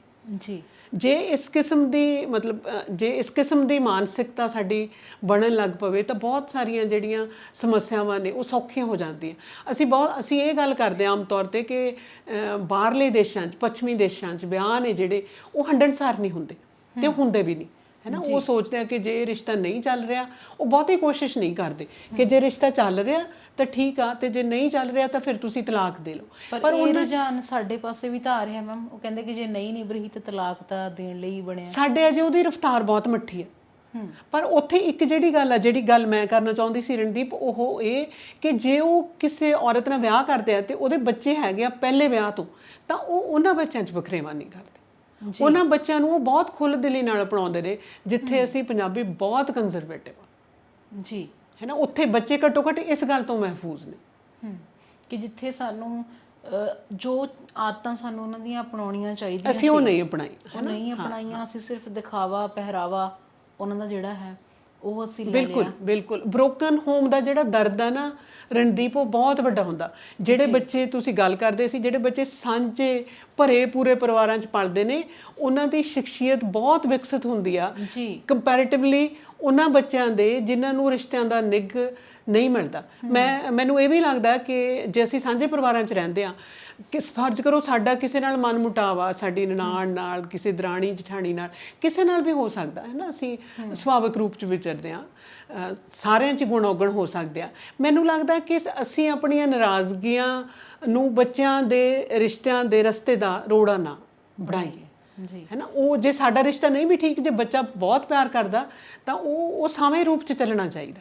ਮਤਲਬ ਸਾਨੂੰ ਇੰਨੇ ਕੁ ਦਿਮਾਗੀ ਤੌਰ ਤੇ ਸਾਨੂੰ ਇੰਨੇ ਕੁ ਵਿਕਸਿਤ ਜ਼ਰੂਰ ਹੋ ਜਾਣਾ ਉਂਝ ਵੀ ਕਹਿੰਦੇ ਕਿ ਜੇ ਬੱਚੇ ਪਾਲਣੇ ਹੋਣ ਤਾਂ ਸਾਂਝੇ ਪਰਿਵਾਰ 'ਚ ਰਹੋ। ਹਾਂਜੀ ਬਿਲਕੁਲ। ਉਹ ਬੱਚਾ ਕਦੀ ਕਿਸੇ ਕੋਲੋਂ ਕੁਝ ਖਾ ਲਿਆ, ਕਦੀ ਕਿਸੇ ਕੋਲੋਂ ਕੁਝ ਖਾ ਲਿਆ, ਉਹਦਾ ਢਿੱਡ ਭਰ ਜਾਂਦਾ ਇਸੇ ਤਰ੍ਹਾਂ, ਹੈ ਨਾ। ਕਈ ਵਾਰ ਜਦੋਂ ਇਕੱਲੀ ਮਾਂ ਉਹਨੂੰ ਖਾਣਾ ਖਵਾਉਂਦੀ ਹੈ ਤਾਂ ਬਹੁਤ ਸਾਰਾ ਵਕਤ ਅਸੀਂ ਇਸੇ ਗੱਲ ਤੇ ਲਾਉਂਦੇ ਹਾਂ ਕਿ ਹੁਣ ਖਾ ਲਾ, ਹੈ ਨਾ।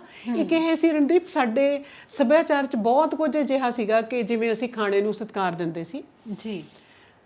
ਹੁਣ ਇਹ ਹੋ ਗਿਆ ਕਿ ਅਸੀਂ ਬੱਚੇ ਕੋਲੋਂ ਬਹੁਤ ਸਾਰੀਆਂ ਆਪਸ਼ਨਸ ਪੁੱਛਦੇ ਹਾਂ। ਮੈਂ ਇਹ ਨਹੀਂ ਕਹਿੰਦੀ ਕਿ ਬੱਚੇ ਦੀ ਪਸੰਦ ਦਾ ਖਾਣਾ ਨਹੀਂ ਬਣਨਾ ਚਾਹੀਦਾ, ਪਰ ਉਹ ਜਿਹੜਾ ਅੰਨ ਲਈ ਇੱਕ ਖਾਸ ਕਿਸਮ ਦਾ ਸਤਿਕਾਰ ਆ ਕਿ ਜੇ ਤੁਹਾਨੂੰ ਖਾਣੇ ਲਈ, ਜਿਹੜਾ ਸਾਡੀ ਪੀੜ੍ਹੀ 'ਚ ਸੀਗਾ ਕਿ ਜੇ ਤੁਹਾਨੂੰ ਖਾਣੇ ਲਈ ਬੁਲਾਇਆ ਗਿਆ ਤਾਂ ਤੁਸੀਂ ਉਸੇ ਵਕਤ ਖਾਣਾ ਖਾ ਲਓ ਜੀ। ਤੁਹਾਨੂੰ ਦੂਸਰੀ ਆਵਾਜ਼ ਨਾ ਮਾਰਨੀ ਪਵੇ ਤੇ ਜੋ ਬਣਿਆ ਉਹੀ ਖਾ ਲਓ। ਉਹੀ ਖਾ ਲੈਂਦੇ ਸੀ ਬੱਚੇ, ਹੈ ਨਾ।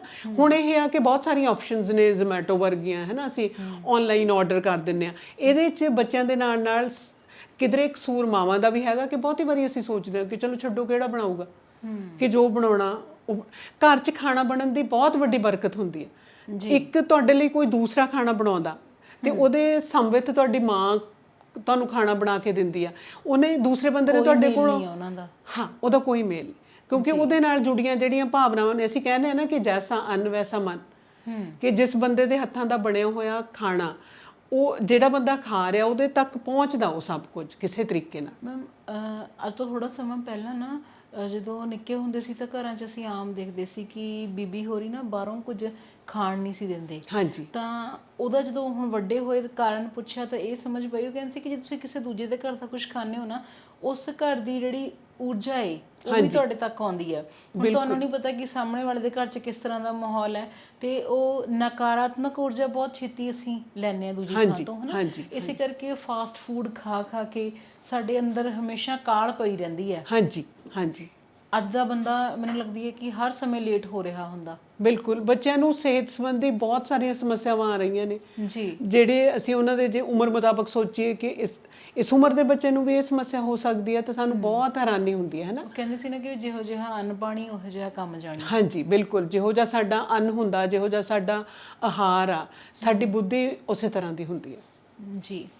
ਡਾਕਟਰ ਸਾਹਿਬ, ਅੱਜ ਦੇ ਸਮੇਂ 'ਚ ਅਸੀਂ ਇੱਕ ਸਮੱਸਿਆ ਇਹ ਵੀ ਦੇਖ ਰਹੇ ਹਾਂ ਕਿ ਚਾਹੇ ਉਹ ਵੱਡੇ ਨੇ ਬੱਚੇ, ਤਾਂ ਚਲੋ ਬਾਅਦ ਦੀ ਗੱਲ ਹੈ ਨਾ, ਕਿ ਸੰਵਾਦ ਕਰਨ ਨੂੰ ਕੋਈ ਤਿਆਰ ਨਹੀਂ, ਵਿਵਾਦ ਅਸੀਂ ਸਾਰੇ ਤਿਆਰ ਰਹਿੰਦੇ ਹਾਂ। ਬਿਲਕੁਲ ਬਿਲਕੁਲ। ਤਾਂ ਬੱਚੇ ਦੀ ਸ਼ਖਸੀਅਤ ਦੇ ਵਿੱਚ ਮਾਂ ਕਿਹੜੇ ਗੁਣ ਭਰ ਸਕਦੀ ਹੈ ਕਿ ਉਹ ਇਖਲਾਕੀ ਤੌਰ ਤੇ ਮਜ਼ਬੂਤ ਹੋ ਜਾਏ? ਹਾਂਜੀ ਰਣਦੀਪ, ਜਿਹੜੀ ਕਨਵਰਸੇਸ਼ਨ ਆ ਨਾ, ਜਿਹੜੀ ਗੱਲਬਾਤ ਆ, ਇਹ ਬਹੁਤ ਜ਼ਰੂਰੀ ਆ।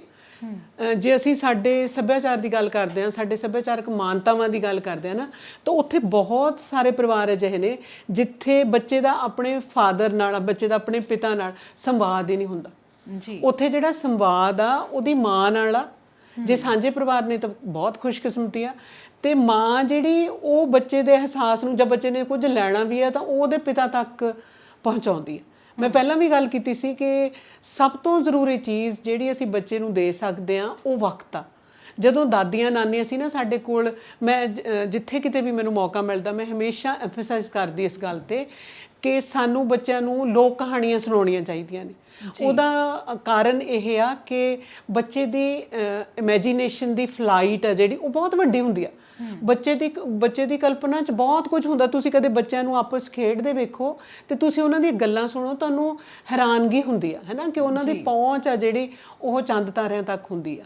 ਹੁਣ ਟੈਕਨੋਲੋਜੀ ਦਾ ਸਮਾਂ, ਹੁਣ ਵੀ ਜੇ ਤੁਸੀਂ ਬੱਚਿਆਂ ਨਾਲ, ਮੈਂ ਇਹ ਗੱਲ ਜ਼ਰੂਰ ਆ ਕਿ ਸਮੇਂ ਦੇ ਨਾਲ ਬਹੁਤ ਸਾਰੇ ਬਦਲਾਵ ਆ ਗਏ। ਹੁਣ ਸਾਨੂੰ ਸਪੇਸ ਤੱਕ ਦੀਆਂ ਗੱਲਾਂ ਬੱਚਿਆਂ ਨਾਲ ਕਰਨੀਆਂ ਚਾਹੀਦੀਆਂ, ਪਰ ਹੁਣ ਵੀ ਜੇ ਤੁਸੀਂ ਬੱਚਿਆਂ ਨਾਲ ਜਿੰਨਾਂ ਦੀਆਂ, ਪਰੀ ਦੀਆਂ ਗੱਲਾਂ ਕਰਦੇ ਹੋ ਨਾ, ਤਾਂ ਉਹ ਯਕੀਨ ਕਰਦੇ ਆ, ਉਹ ਇੰਜੋਏ ਕਰਦੇ ਆ ਉਹਨਾਂ ਨੂੰ। ਉਹ ਕਿਧਰੇ ਨਹੀਂ ਇਹ ਕਹਿੰਦੇ ਕਿ ਇਹ ਨਹੀਂ ਵਾਪਰ ਸਕਦਾ, ਹੈ ਨਾ। ਇਸੇ ਲਈ ਸਾਡੇ ਜਿਹੜੇ ਐਸਟੈਬਲਿਸ਼, ਇੱਕ ਸਾਡੇ ਪੰਜਾਬੀ ਸਾਹਿਤ ਦੀ ਮਤਲਬ ਕਮੀ ਜ਼ਰੂਰ ਹੈਗੀ ਆ ਕਿ ਸਾਡੇ ਕੋਲ ਬਾਲ ਸਾਹਿਤ ਲੇਖਕ ਬਹੁਤ ਥੋੜ੍ਹੇ ਆ। ਜੀ।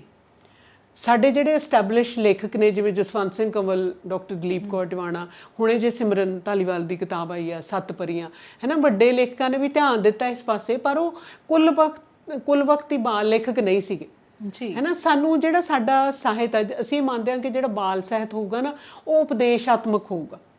ਜੇ ਬਾਲ ਸਾਹਿਤ ਅਸੀਂ ਇਸ ਗੱਲ ਤੋਂ ਮਤਲਬ ਇਹ ਨਹੀਂ ਕਹਿੰਦੇ ਕਿ ਨਹੀਂ ਹੋਣਾ ਚਾਹੀਦਾ ਬਾਲ ਸਾਹਿਤ ਉਪਦੇਸ਼ਾਤਮਕ, ਪਰ ਉਹਦੇ 'ਚ ਦਿਲਚਸਪੀ ਜ਼ਰੂਰ ਹੋਣੀ ਚਾਹੀਦੀ ਹੈ।